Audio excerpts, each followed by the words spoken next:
today's webinar.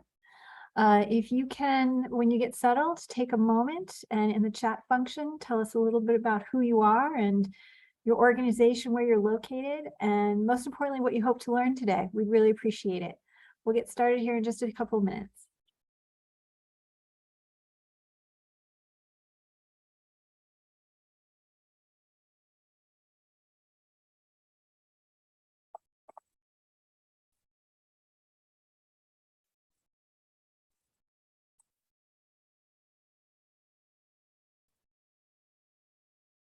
Terrific. Well, hello from the University of Michigan. We're glad you're here. We can see Betsy's with us from Schenectady, New York. Terrific. If you're just joining us, we're going to get started here in just a couple minutes. So if you could, take a moment in the chat function and tell us who you are, tell us about your organization if you'd like, where you're located, and most importantly, what you hope to learn today. We'd really appreciate that. And we'll get started here in just a couple minutes.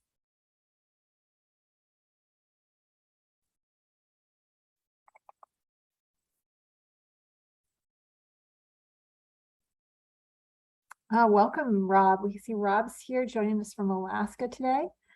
We have Megan from Urban Ministries in Durham. Welcome. And it's disappointingly cold. It's very cold here as well. I'm up outside of Boston here in Massachusetts. And the cold weather is definitely, I think, here to stay, unfortunately.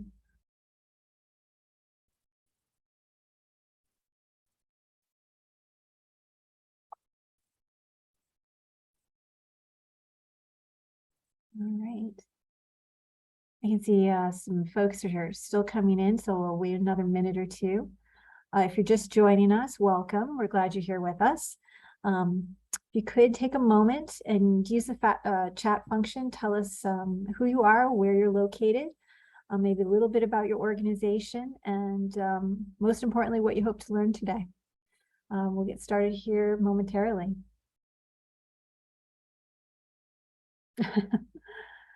Amy's joining us from LA, where she's saying it's 90 degrees. We won't hold that against you, Amy.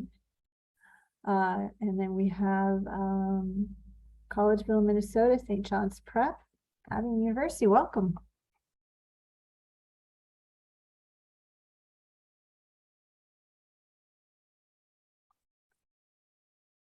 All right, terrific. I still see people rolling in. Okay, we're going to wait one more moment and then we're going to go ahead and get started.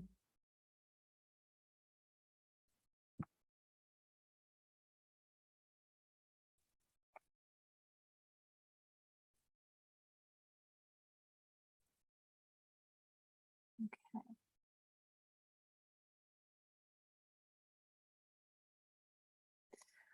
All right, I think we'll kick things off here. So I want to welcome everyone. I hope you're having a great week. My name is Mary Krogan. I'm the VP of Product Marketing here at Bloomerang, and I'm really excited to host today's Thought Leadership webinar. This is where we bring in amazing people like our guest presenter, Marie Palacios, to share their expertise and their experience and help us create thriving nonprofits. Today, we're talking about succession planning and talking about strategies that are proven to work. Before I turn things over to Marie, I just want to touch on a couple of housekeeping items. I'm just going to close the chat window here. First of all, we are recording today's session, and you will receive the slides along with the recording and other resources via email later today. And I just want to confirm with Sarah, who is also here with me from Bloomerang. Sarah, if you can go ahead and start recording if you haven't already, I'd appreciate it. As you have questions, please use the Q&A tab in the console to submit those questions. We'll be monitoring those throughout today's presentation. And please feel free to, follow along and, share any interesting insights or advice, your thoughts on Twitter.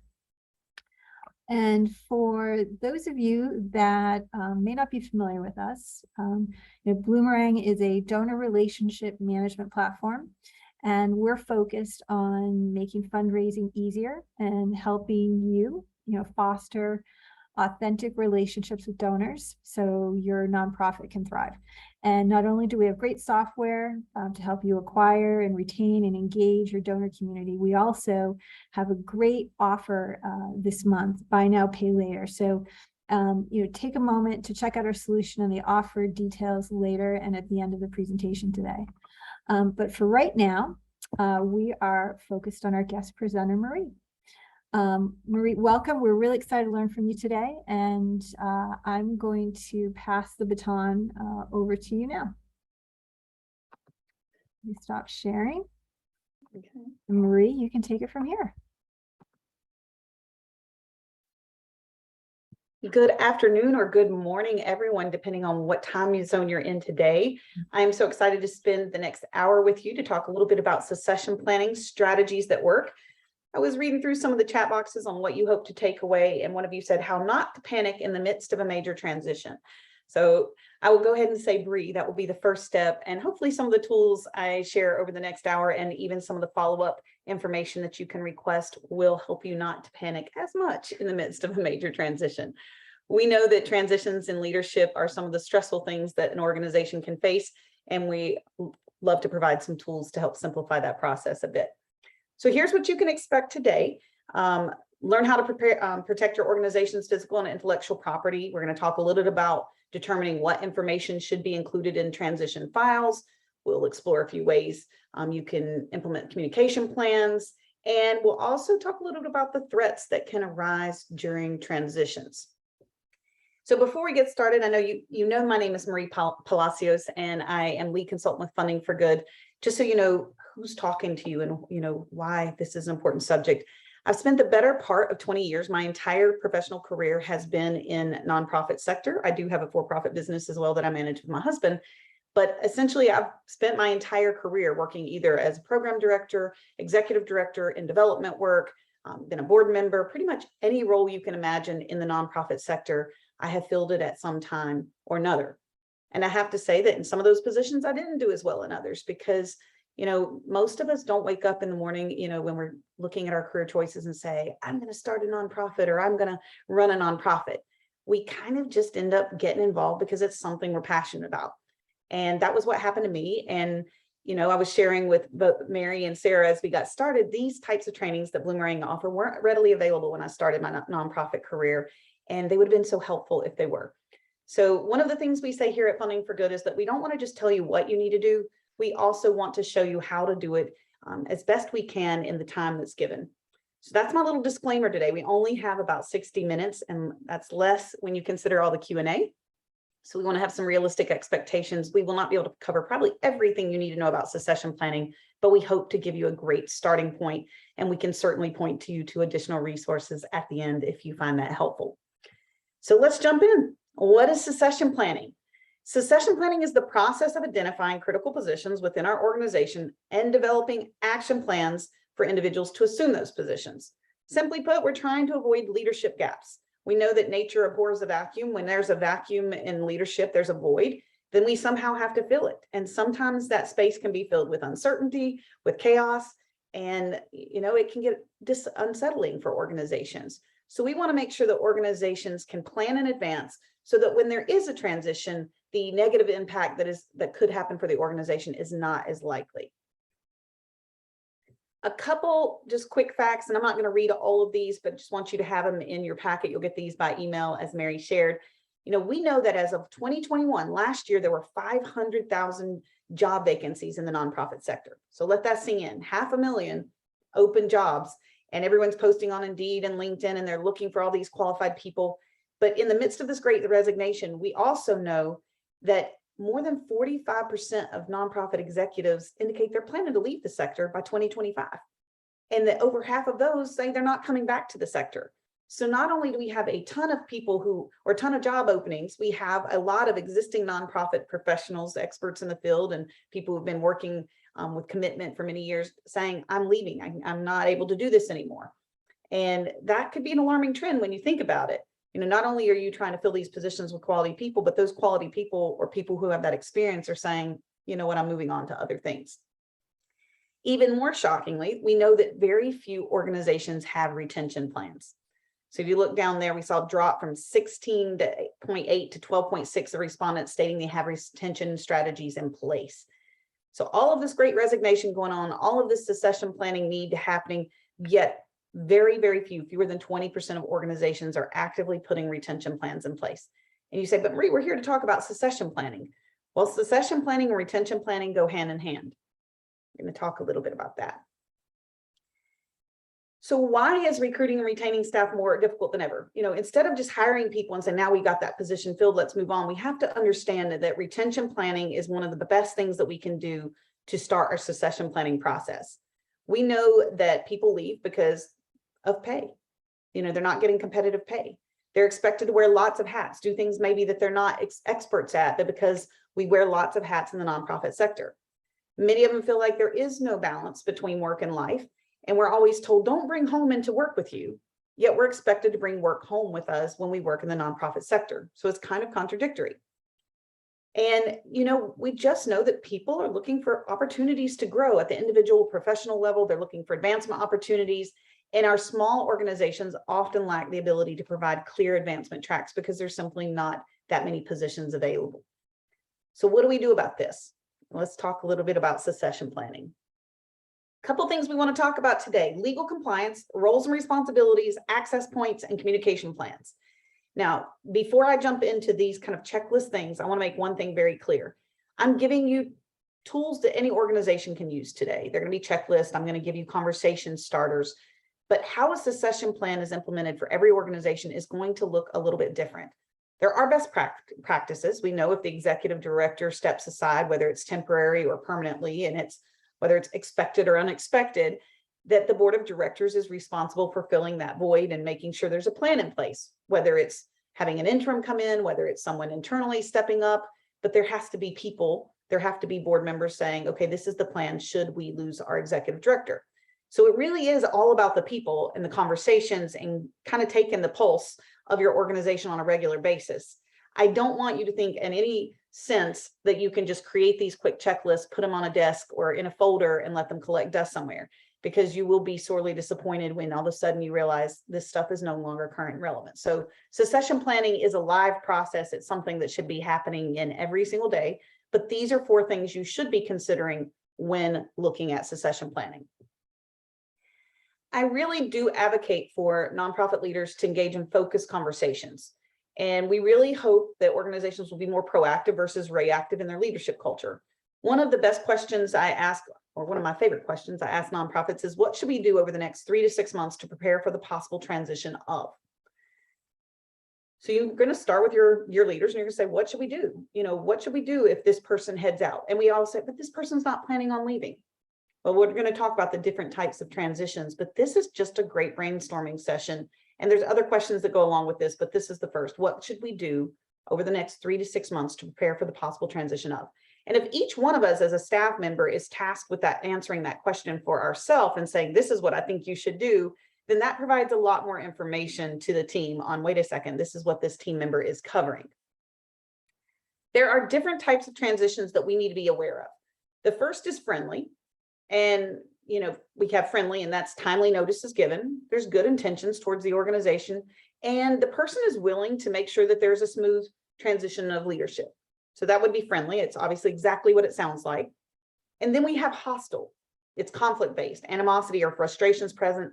And very likely you're not going to be getting all the information, and you're not really going to get that peace of mind as you work through the process. So you need to be sure that your organization has a transition plan for both friendly and hostile transitions. So friendly and hostile. The next 2 types have to do with expected and unexpected.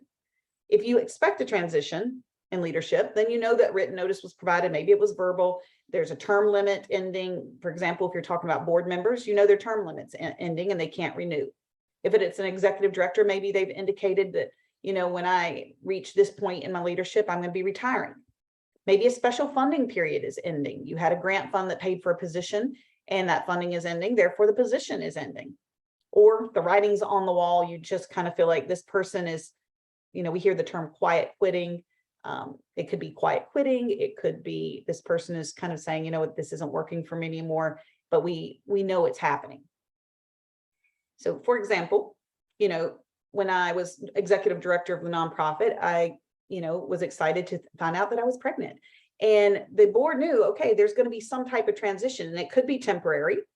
It could be temporary because a pregnancy is so long. Or I may decide, you know what, I need to stay home and care for my newborn that was in the NICU, and that we might need to make other plans. So even though I didn't have a written resignation letter and was not intending to write a resignation letter, they knew that health concerns were very real for me, and that we might need to have some planning before I headed into the final trimester of my pregnancy. So you might have those conversations as well. So expected. Then there's unexpected. So those are those unannounced intentions, like, you know what, I'm just out of here, peace out. Maybe changes in personal circumstances. Someone's moving, health issues, maybe they're caring for a loved one. Maybe they won the lottery, whatever it might be. Any of those things could be unexpected. It could just be a shift in balance of power. Maybe you hired a new executive director and another lead staff position just isn't meshing well with that person. And they're just like, you know what, this isn't working for me. I need to move on. So you truly should be looking at planning for succession in a friendly expected situation and a friendly unexpected situation, as well as a hostile expected situation and a hostile unexpected situation. I've worked with lots of organizations who've gone through both types of transition. The nice ones, I was fortunate to be able to transition out of my organization in a friendly, expected transition manner, still have great relationships with the organization. They can pick up the phone and call me if there's an information gap. You want that ability to do that. But in other situations, I've worked with organizations that are like, wait a second, this person is burning documents, they're removing information. What do we do? And you have to be able to act quickly. And if you don't have a roster or a whole list of the things that that person has access to, the properties, intellectual and physical, it can get complicated. So we're going to talk a little bit about that here in the next few slides.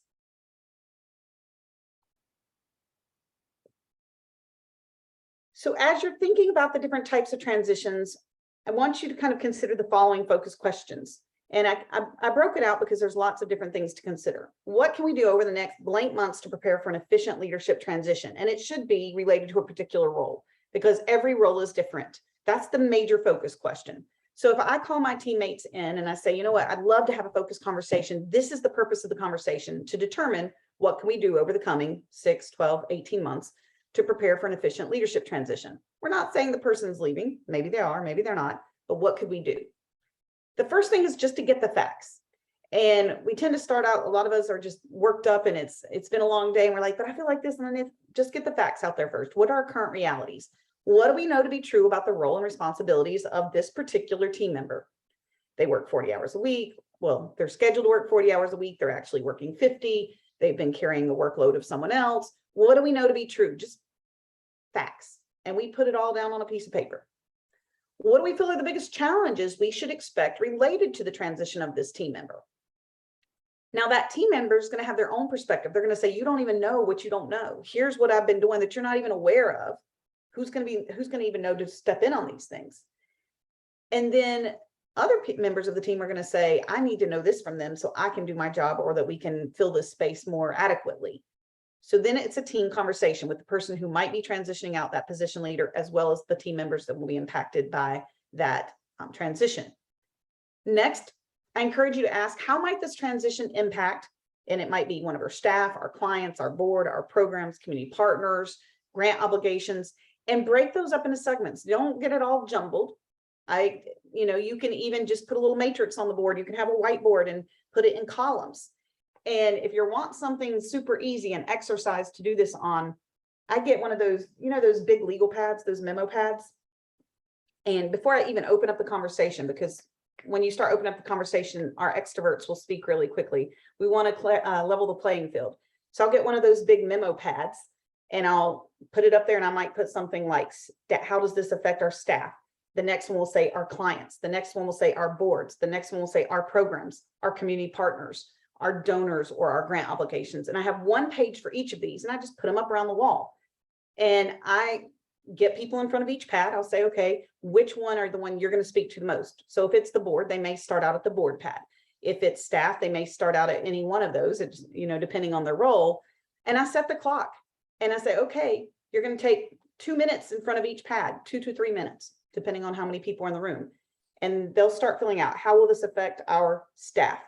they make notes, and then after 2 minutes, they rotate on, and they've got their markers. So if I do that and I have staff, clients, board, programs, community partners, and grants, that's six paths, 6 areas of potential impact.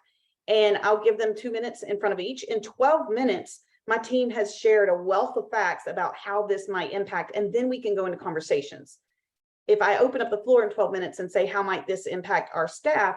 We're going to spend 12 minutes just getting the first few ideas out. So I do find that an exercise like that, to collect the information quickly so we can spend more time making decisions and having meaningful conversations, is a great way to start these strategy sessions. And then finally, once we know the realities of the position, we recognize some of the challenges, we see how it might impact, we've got all that information on the wall or on the board somewhere in front of everyone, and we can ask, what are some strategies can we implement now to reduce confusion during a potential transition? So it might be something as simple as pre-drafting a community note saying, one is a positive, one is a negative version of, hey, it saddens us to know that our executive director is having to move on unexpectedly. They've had a personal situation arise. We wish them the best. Here's what you can expect. Or, we would like to announce something a little bit more neutral. So you can pre-write some of these draft letters and things that can be tweaked easier in the midst of a transition.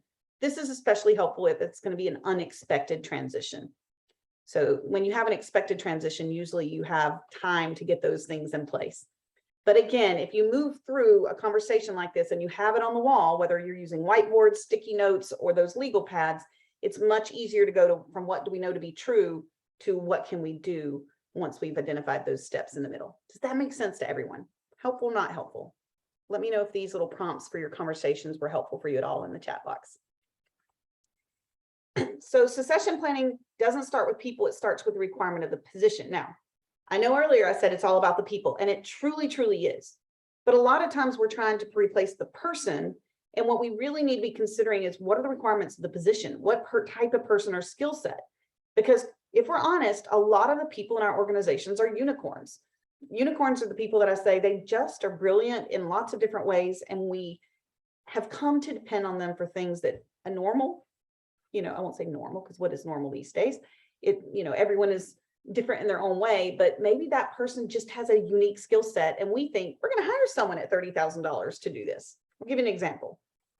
Executive directors, that seems to be a catch-all for everything. So I know executive director positions that say you must be the face of the organization, you must be able to manage staff, you must be able to manage our donor systems, you must be able to grant write, you must be able to do professional development work, you're also going to do our marketing and send out our emails.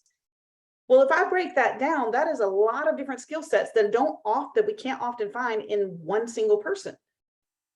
I am excellent at messaging. I can write your copyright stuff till the cows come home, but don't ask me to make it pretty. I will go ahead and put a disclaimer out. I need to outsource that because you don't want me doing the graphics and design on your marketing. I can help you with the message, not the marketing. I am an excellent grant writer and fundraiser, and I'm big picture, but I may not be as great at plugging in the data in our donor database system, because that is a very specific managerial mindset. So we have leaders, visionaries, and we have managers. And in most situations, EDs are expected to be both. So you may say, well, that's just what we're going to have to find. Well, if you're looking for a unicorn, your organization needs to be prepared to pay for a unicorn. So you're going to have to up that pay range. You have to do one of two things. You're going to have to say, if this person leaves the position, we acknowledge they're a unicorn. Because our job requirements are technically 2 positions. We're asking one person to fill it. You either A, need to market the job at a higher price point so you can attract that really qualified person who can do both, or B, you allocate money to train someone who may be really skilled in one area and, let's just say, proficient in the other, but you might need training budgets and things like that to help them get to the level that you need them to be to perform those job duties. Either way, even if you're starting at a lower salary, you're probably going to be doing some professional development. Plan for such. So we need to really be looking at the position requirements. And most of us will admit we're probably doing more than one position. So when we think about identifying a successor, we have to think internally and externally. And for some of you, you may say there are no internal options. I am a 1 or 2 person staff, and that's okay. But for those of you that do have staff, you want to consider who's the next in line in the chain of command. If I am the executive director and I have a vice director or an assistant director, that might be the natural successor. they may not be interested in that role. So we have to also consider that. What are the skills and qualifications? Maybe I have someone working in my accounting department that has all the skills and qualifications that I need somewhere else. Are they interested, willing to transition and explore a new career opportunity? What is their passion for the mission? If they're working with you, you already probably see that in action. Really importantly is what is their interest in that new role? My first executive director position, I was woefully unprepared. And it's where I learned almost everything that I teach people what not to do. So when I say what not to do, it's probably because I did it and I failed miserably in my first executive director job. I ended up by accident in the nonprofit sector. I was, a college student. I went in to help a local nonprofit as part of a language program. I asked the executive director, how can I help you? And she said, help these kids with their homework. I said, great. Started helping 3 kids with homework. It was a bilingual situation. I was speaking Spanish. A week later, I had 10 students. Within the month, I had 40 kids coming up there. And I said, who's running this program? And she said, you are, as a full-time college student. No idea what I was doing, did the best I could. It was an amazing program. After years, I actually took the job as the director, wrote grants, did all that. And when our executive director transitioned out, the board went on a search for a new ED. And I was really one of the only staff members that they could look at. And they asked, are you interested? And I was like, not really. I love my kids. I don't want to be the executive director. They interviewed probably a dozen people, but they saw my passion for the organization. They saw that I had very unique skill sets that needed to be developed. Definitely not fully developed skill sets. They knew that I was available, that I loved it. And they said, we'll work with you. Would you be willing to take this job? So I took the job and woefully underprepared. And the board knew that I was going to need some support during that process. So again, when you're looking at your team, you need to say, are they interested and willing? And would they be, if they had a certain, what do they need? Like, what would they need in order to take on that role? So never assume that the person inside your organization wants that role, number one. They've already seen the headaches. They already see the challenges. Maybe they think, yes, I'm perfect for this. I can help overcome this. Or maybe they're like, no, I don't need that stress in my life. You need to figure that out now.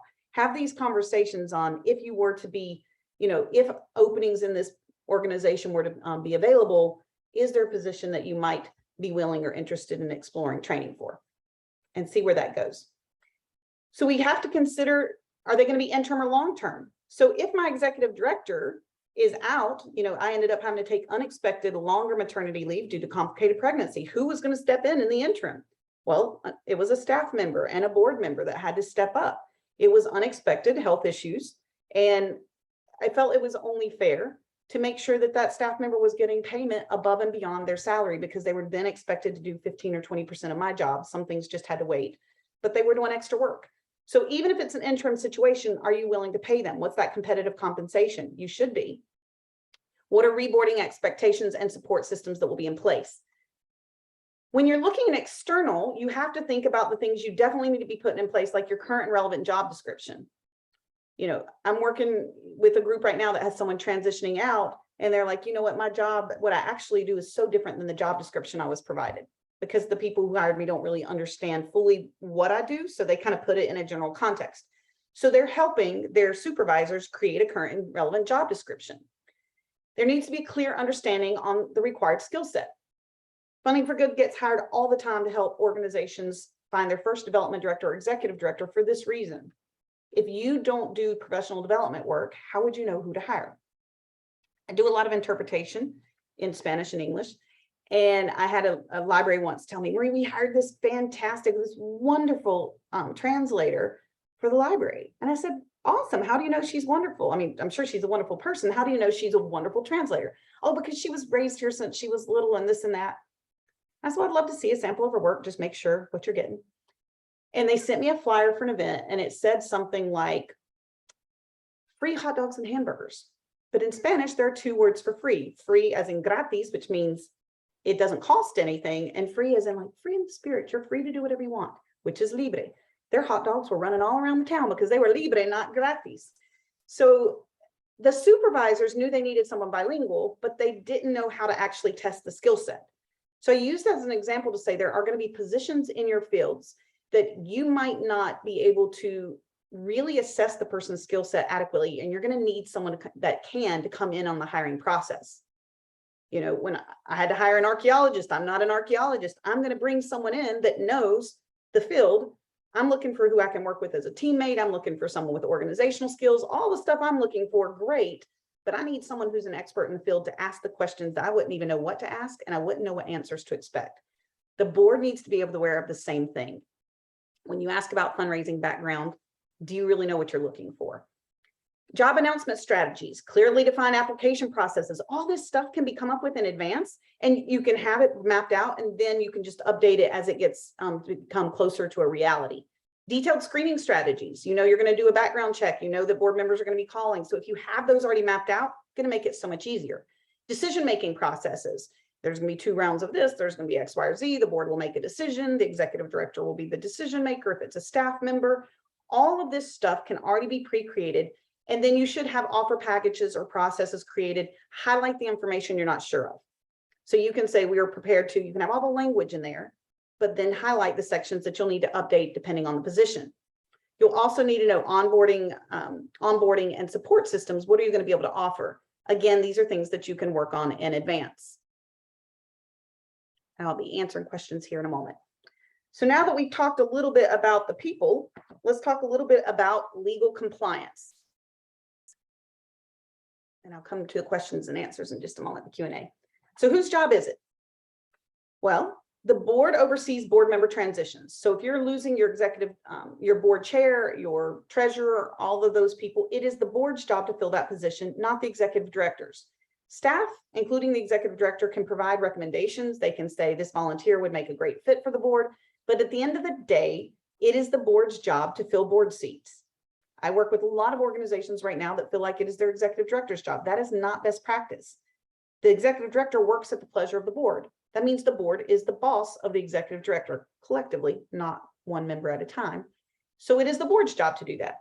If you have confusion about board roles and responsibilities, Funding for Good is teaching a whole thing called it's called 4 Cornerstones of Board Governance.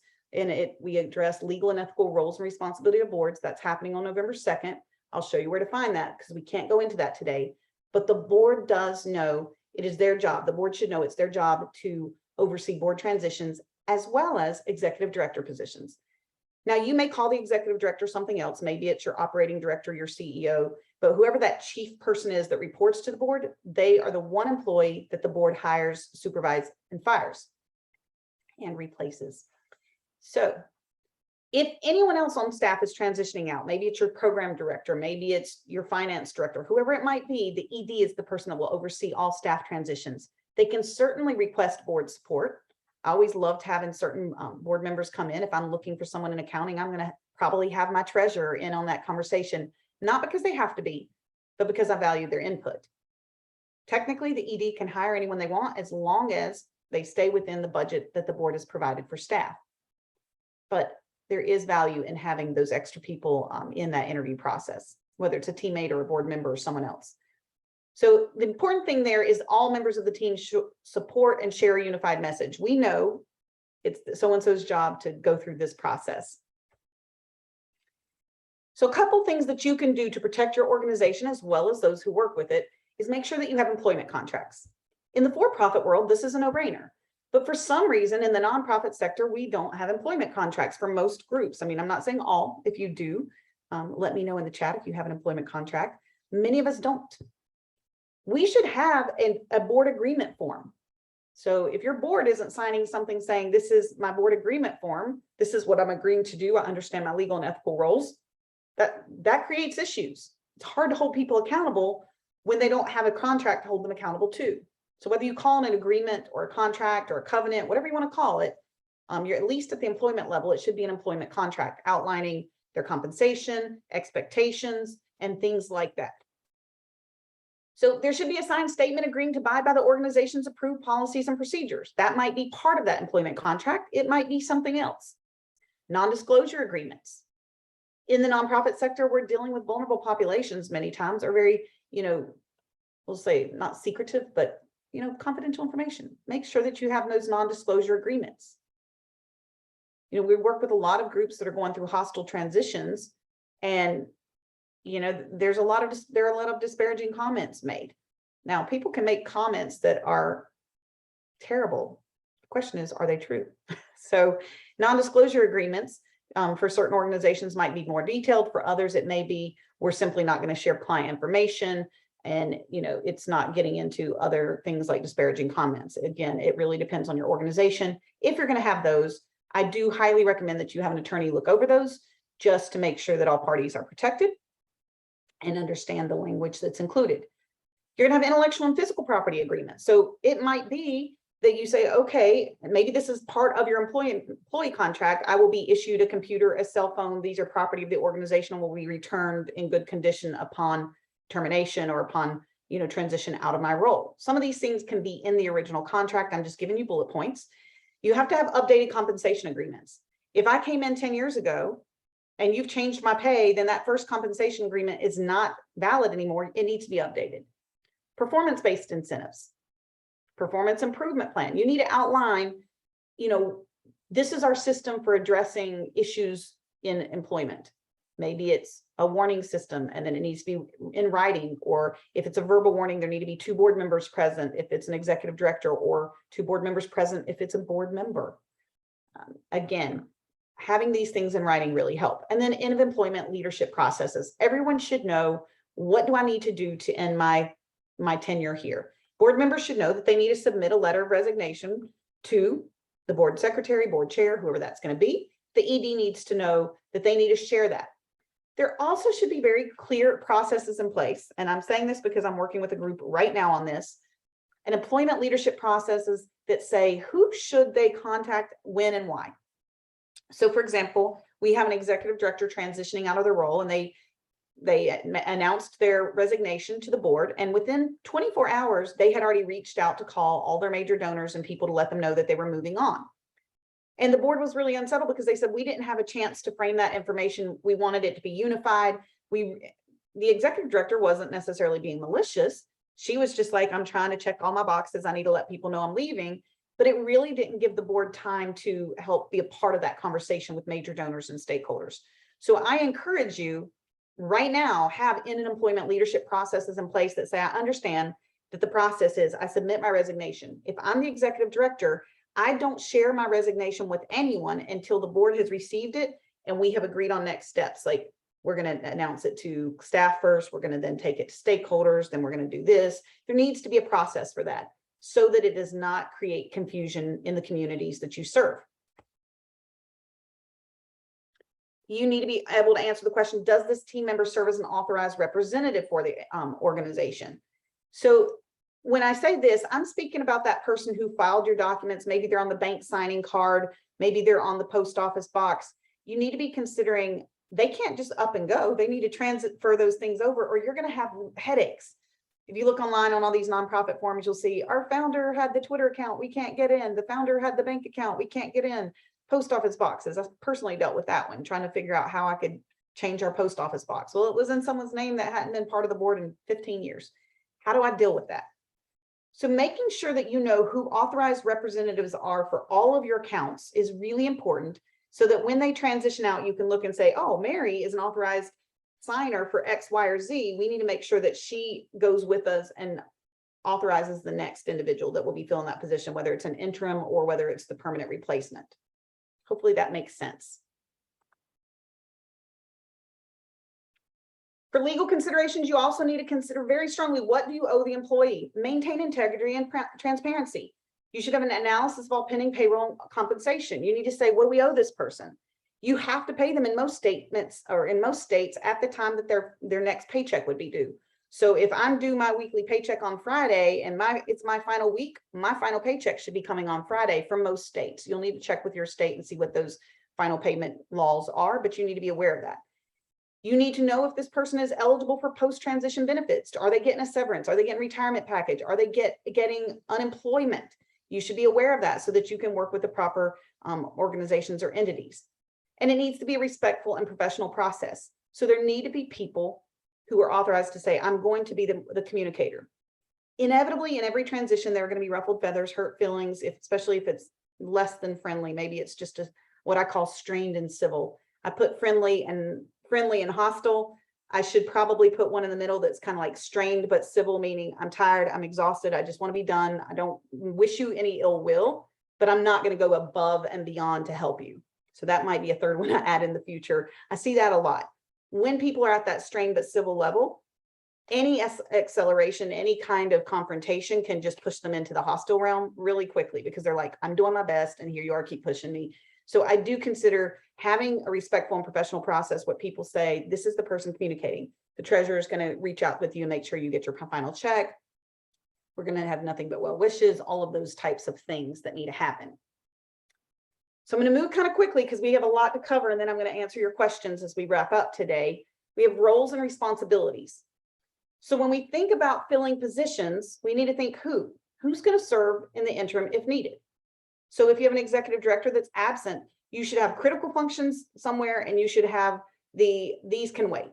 I read a blog recently that I absolutely love. I don't even remember the author's name, and I'm not taking credit for this concept. And she said, you know, in life, we are all juggling lots of balls. And some of those balls are rubber and they'll bounce, and others are glass and we can't let them drop. And that really resonated with me as someone who works in the nonprofit sector and feels the need to say yes to everything. Is sometimes we have to say no. And by saying no, we are going to drop a ball. The question is that ball rubber or glass? So when you're trying to figure out in the interim, you're not going to get someone that's going to fill all 100% of the duties of that particular person or role. What are the balls that are rubber that we can say, hey, people, this is just not going to happen right now. That special event, probably not going to happen. You know, that weekly e-blast, probably not going to happen. And what are the things that need to happen? Reaching out to donors, you know, finances, things like that. So figure out which balls are rubber and which ones are glass, and who's going to hold the glass balls and which ones might be able to juggle the rubber balls if needed. What is the protocol for the transition process? So is it the letter? Is it, you know, X, Y, or Z? What is the protocol?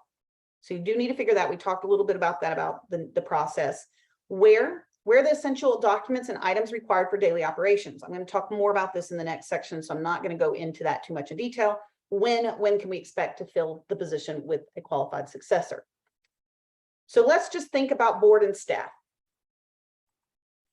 The most important thing to acknowledge is, you know, you have your basic, what I call information. That's your job description, written expectations, performance, impact reports, upcoming events, action items. That's all information that you should be able to find somewhere. So I encourage you to have systems in place that allow you to find them easily. But more importantly, there's knowledge. Knowledge is knowing what to do with information. So what does my successor need to know if I become unavailable tomorrow? As the ED, I wrestled with this. I've transitioned out of 2 executive director roles, and I feel like I did a better job in my last one because I was able to say, this is what they need to be able to know. And I created a whole file system. I said, here's all the vendors, here's donor information, these are upcoming events. And I had everything kind of packaged up because they wouldn't know where to start. How could they?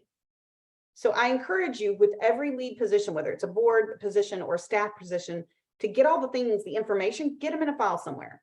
But then take the time to say, what does my successor need to know if I become unavailable tomorrow? I'm going to share some tips and tools when we go into storing information here.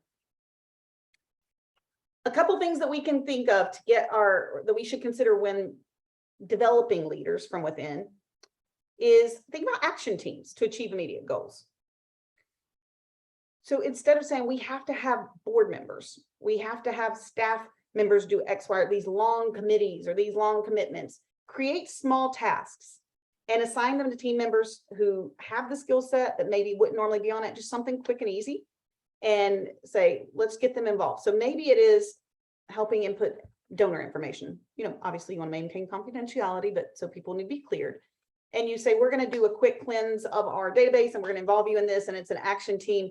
They should be getting compensated. They shouldn't be stressed out, but something that they can do to achieve an immediate goal to allow them to, you know, participate, get a closer look at that position.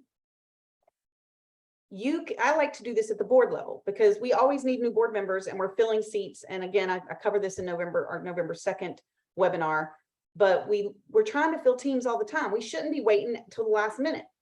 So instead of saying you have to join a committee for 2 or 3 years, why not create action teams? In one of the roles I worked with, we had an education committee, which was our board. And people didn't want to come join our board committee if they weren't on the board. So we created action teams. We said, we're going to be creating a STEM curriculum for 4th graders that aligns with North Carolina's standard course of study.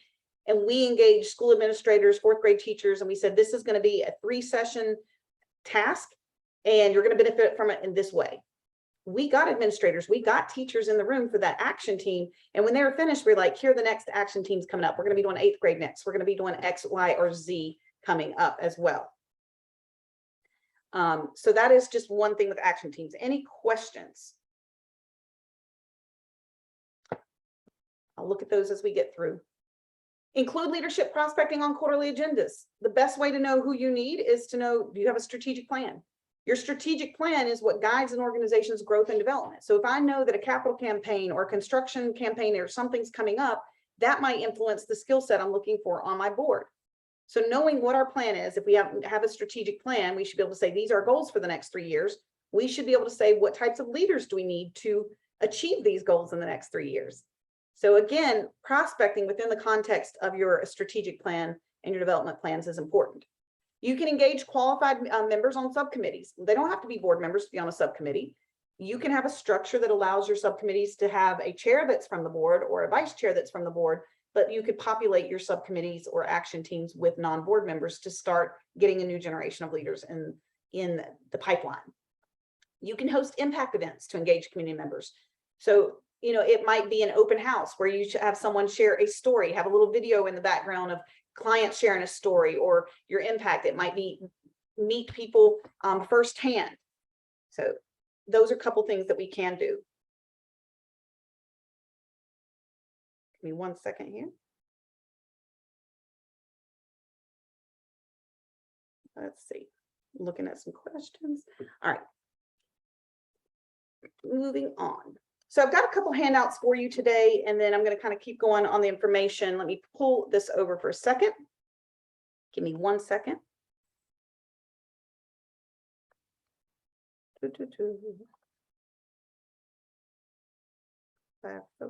Okay.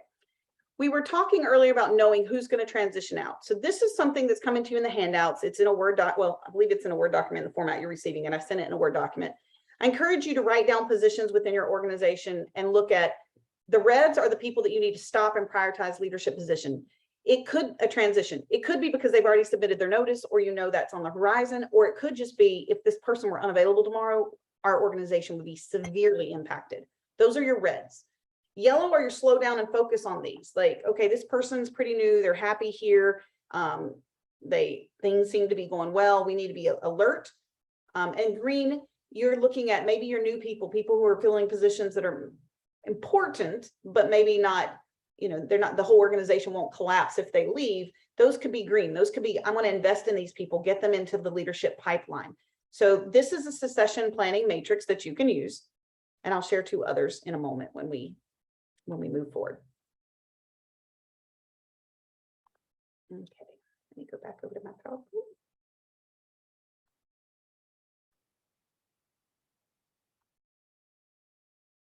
All right, access. This is a big one, folks. This is the most stressful thing that I see other than the hostile transitions. Even in the friendliest of transition, it's access that makes or breaks a lot of the organizations. And that's because we don't know where to find things. So we need to think about what are the physical things that we need access to. It could be facilities, alarms, vehicles, storage, gates, cabinets, files, all those things. We need to have a list of these are all the physical places or things we need access to, and who has access and how are they accessed. Is it through a password? Is it through a lock and key? You know, what is the situation there? I am a big advocate of door codes with the codes, not the keys, because let's just say that you have a transition. You don't know how many key copies were made. I would never want to work in a building that had key points versus a lot of codes. So you can get at Lowe's Hardware, you can get those alarm codes, and or not the alarm codes, just the door entry pads like you do on rental reservations. You can give temporary codes. You can have one that's associated with specific staff positions. Let's say I have a staff member who is getting ready to transition out, and it's going to be a hostile transition. I can immediately change their code and deny access. Maybe I have a wonderful volunteer who needs to get access. I can create a temporary code and allow access even from remote locations in many situations. So again, look at those opportunities and see how can we streamline it, get away from lock and key. If you're going to use locks, use combinations. If you're going to use, locks to your front door, you consider the keypad option. Consider the things that are online, like your website, domain, social media, subscriptions, file sharing systems. All of those things have access points. and they typically have an authorized users, the email account is associated with it. My biggest recommendation is have an email that's called access at, and that could be the one that's used for particular accounts. It might be social media access at, it might be critical access at for some of your other stuff. But have a shadow account that's not associated with one particular person, but that belongs to the organization, so that if that person, let's just say I'm the person managing all your website, social media, and I get ill tomorrow and I'm in the hospital, everyone's locked out. Well, they can go to the access email point because someone else on the team has the email, and they can reset the password, they can access it from there.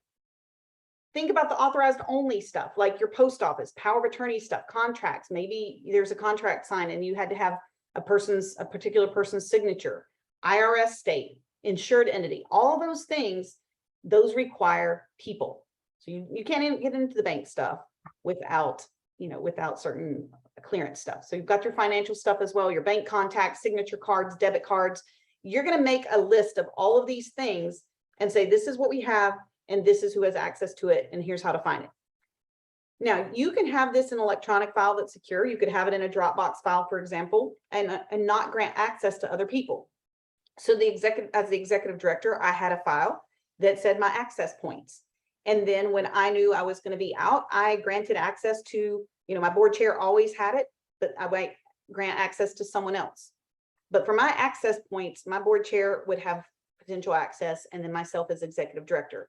Some of these, I would create a second access point, like a staff member. If I know I'm going to be out, facilities, alarms, vehicles, things that staff members might access, I would allow them the access to those as well. So you need to consider all of those things moving forward. And I'm going to show you really quickly. Give me 1 second. I'm going to go to a new share.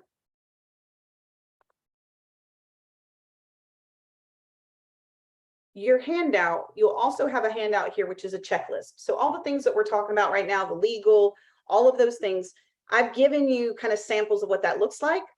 You've got a little checklist, you've got a person responsible, staff person, board person, and then any context notes.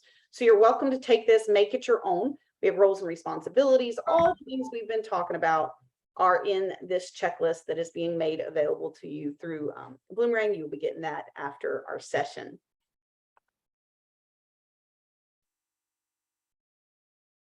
Okay, I want to move through pretty quickly so we can answer questions. Communication plans, we need to be considering very strongly, what about our internal messaging? Where are resignation letters directed? What's the chain of command for termination processes? So when we think about resignation letters, the ED should know. So I mentioned earlier, having a process, so I know this is where my letters are directed. It's to a position, it's to the board chair, it's to the secretary, whoever that might be. That's important. Chain of command for the termination process. If someone's being fired, who's doing it? Give me 1 second here. Got a neighbor mode.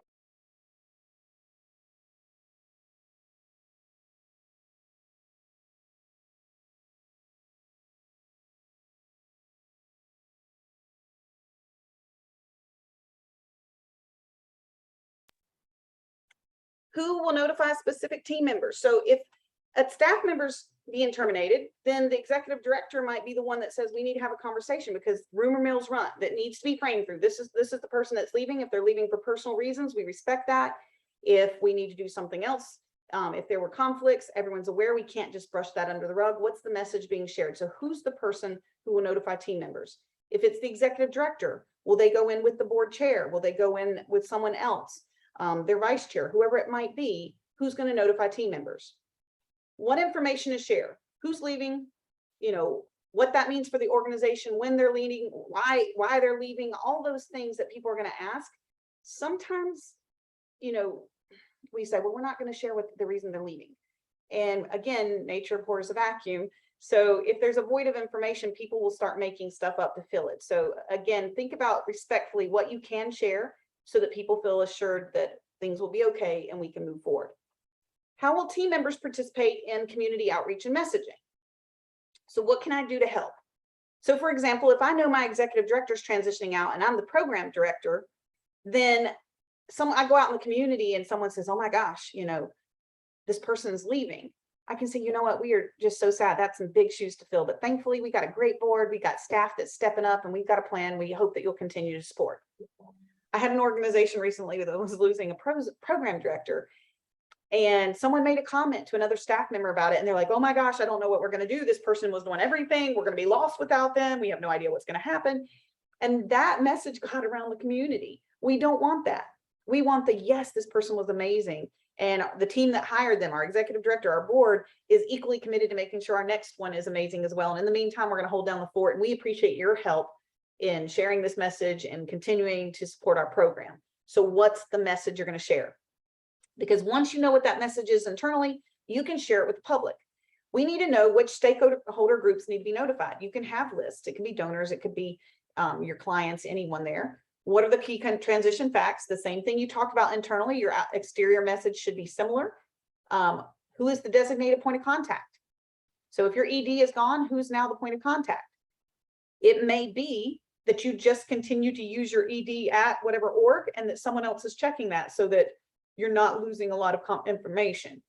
What should stakeholders expect from it? So these are the things that you can pre-draft sample statements like, you know, in the midst of this transition, you can expect for us to keep you notified about our hiring process, you know, any changes in schedules. You can kind of have a little framework for these letters.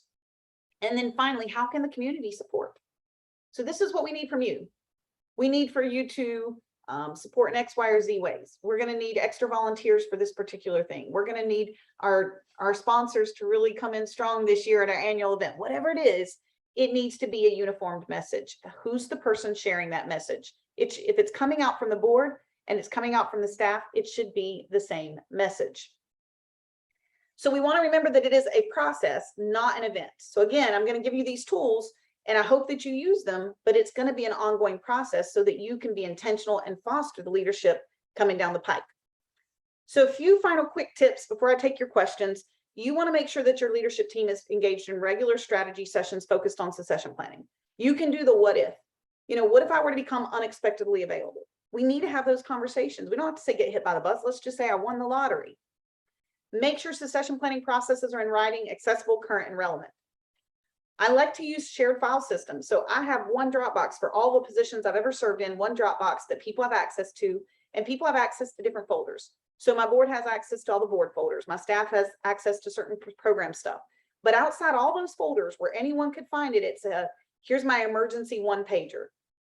In an event of an unexpected absence for whatever reason, these are the most important things you need to know right now. Here's how to access my calendar. Here's X, Y, or Z.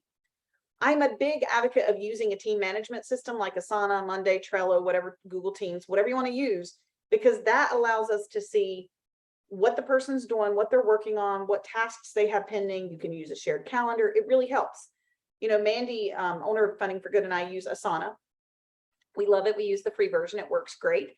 And I had a family member had a medical emergency last year, and I had certain things I was working on, but because I had, you know, to do, in progress, and completed columns, she was able to go in and say, Marie was planning on reaching out to this particular client to schedule X, Y, or Z. She was able to reach out to them without ever picking up the phone and pulling me away from a family emergency. And I greatly appreciated that. Otherwise, I would be there going, I need to get this to her because I'm feeling bad, but I also need to be present. So make it easy on yourself. Use a team management system. Figure out how you're going to keep that information front and center all the time, so these transitions are not as painful when they do come up. So you need to have backup systems. Do not do everything on a hard, like on a hard drive. Learn the hard way. Hostile transitions, people will delete those things and they will walk out the door. Sometimes just technology gets wonky. Make sure you're backing stuff up in the cloud. You've got Carbonite, you've got other things. Make sure that key members of your team are equipped to activate emergency protocols. So if a team member is leaving on hostile terms, that everyone, board staff, knows this is the protocol. We don't respond to X, Y, or Z. We don't grant access to personal information, all of those things. And one of my favorite things, encourage a job swap or shadow days to share knowledge. You know, I had a staff member that I could never have done her job, but I wanted to see what it was like. So we switched jobs for 2 or 3 hours, once or twice a month. And I would help her set up for her program. She would help me input data, file stuff. But she said it was really helpful for her to file a lot of our vendor stuff. She did a whole filing system for me, because then if a board member came in and needed to know where things were, she was able to show them. And I can promise you, when I was out unexpectedly, her knowledge of those files was invaluable. And even though she wasn't the one necessarily having to respond to everything, the team could access that because she knew where those things were. So you've seen some of the handouts. I'm going to share one more handout with you really quickly, and then I'm going to jump over to your questions. You also have in your inbox a guide to getting started, and this is sample language for your succession planning. And I just kind of drafted some stuff here for you to consider. And again, it's not going to be perfect. You'll need to customize it for your organization, but I wanted to make sure that you walked away with real usable tools today, because you took an hour out of your busy schedules to be here, to be with us today. So let me jump back over real quick, and I'm going to pop over to the questions box. Let me go over and just share the slide.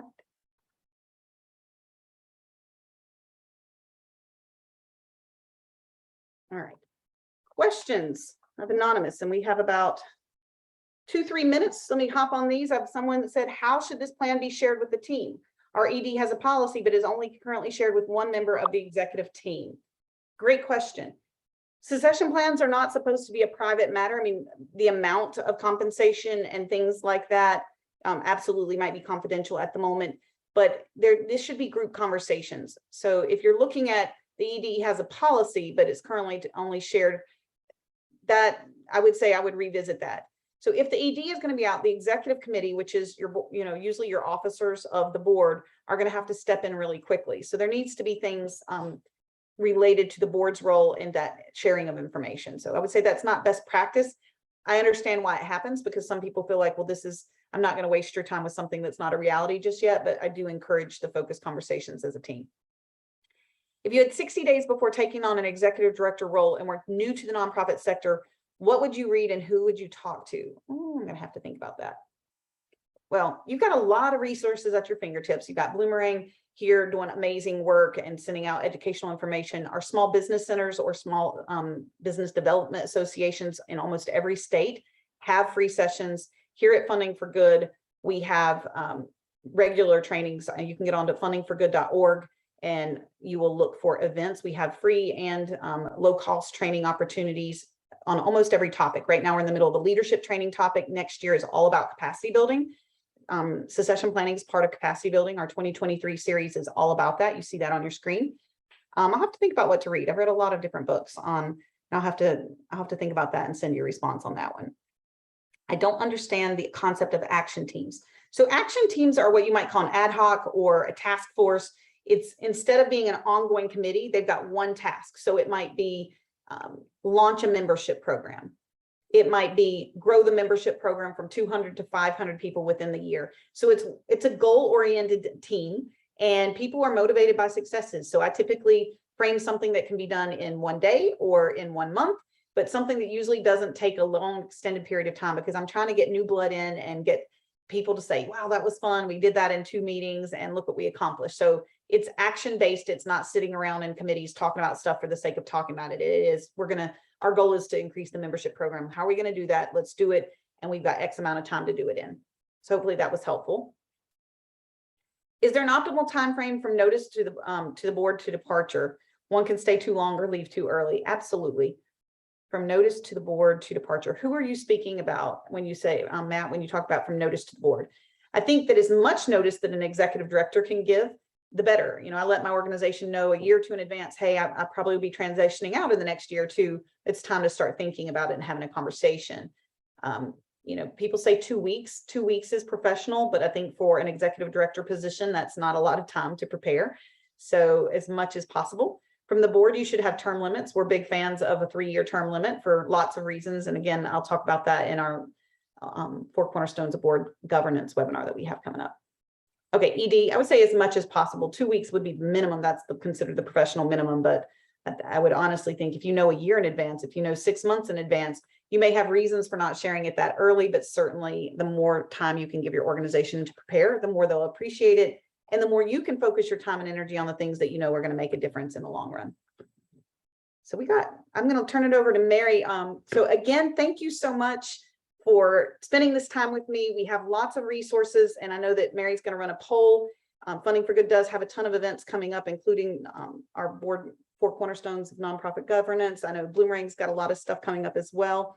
So I'm going to turn it over to Mary, and thank you all so much for your time and energy. Great. Thank you, Marie. This was super, super informative. Thank you for sharing all this wonderful insight with everyone today. Um, really appreciate the time. And, you know, for all of you that attended, thank you for giving us your time this afternoon and joining us and for your participation. As I mentioned at the start of the webinar, we have a special offer that we are promoting right now here at Bloomerang, and you can see it here on the screen. Encourage you all to check out our solution set and to, whoop, hold on one moment, the poll just popped up. Would you like to learn more about today's speakers? That's going to be my next statement. So yes, we have the poll. If you could go ahead and complete the poll, that would be fantastic. I'm just going to hide that here for just a moment while that's coming in. Also wanted to just let everyone know that we have our next webinar on October 27th at 1 o'clock. Amy Einstein and Andrea Kilstead are scheduled to join us, and they're going to talk about how to conduct a better feasibility study and how to prepare for a successful campaign. And we hope you can join us for that as well. So thank you all again so much for your time today, and I hope you have a great rest of the week. All right, take care. Thank you so much.